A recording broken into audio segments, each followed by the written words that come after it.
এইমাত্র পাওয়া আবহাওয়া অধিদপ্তর থেকে আজকের সবচেয়ে গুরুত্বপূর্ণ খবর। বঙ্গোপসাগরে তৈরি হতে চলছে ঘূর্ণিঝড়।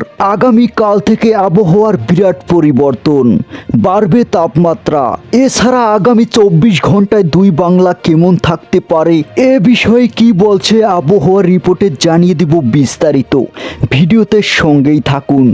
আপনি কোন জেলা থেকে আমাদের আবহাওয়ার খবরটি দেখছেন অবশ্যই কমেন্ট করে জানিয়ে দিন। এবার জেনে নিন এক নজরে।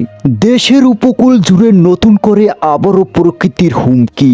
বঙ্গোপসাগরে সৃষ্ট প্রতিকূল পরিস্থিতি থেকে আসতে পারে একটি ভয়াবহ ঘূর্ণিঝড়, যার নাম হতে পারে শক্তি।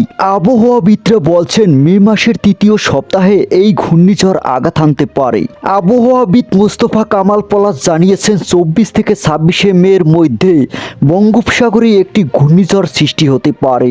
এই সম্ভাব্য ঘূর্ণিঝড়ের নাম রাখা হয়েছে শক্তি, যা শ্রীলঙ্কার পক্ষ থেকে প্রস্তাবিত। তিনি আরও জানান, সাগরে ইতিমধ্যে যে ধরনের বায়ুমণ্ডলীয় চাপ এবং উষ্ণতার পরিস্থিতি তৈরি হয়েছে তা ঘূর্ণিঝড় সৃষ্টির জন্য অন্তত অনুকূল।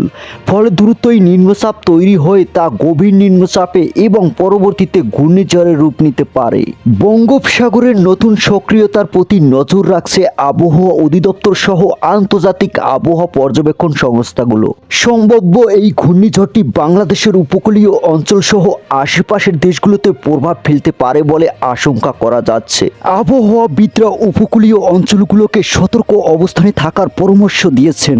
ঘূর্ণিঝড়ের সম্ভাব্য গতিপথ, গতি ও শক্তি সম্পর্কে আরও নির্দিষ্ট তথ্য জানতে আগামী কয়েকদিনের পরিস্থিতি পর্যবেক্ষণ অত্যন্ত জরুরি বলে মনে করছেন বিশেষজ্ঞরা। উল্লেখ্য, মে মাস সাধারণত ঘূর্ণিঝড় প্রবণ মাস হিসেবে পরিচিত।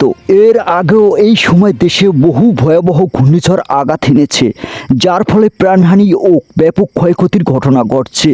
এরকম লেটেস্টিং আবহাওয়ার খবর জানতে এই চ্যানেলটির সঙ্গেই থাকুন।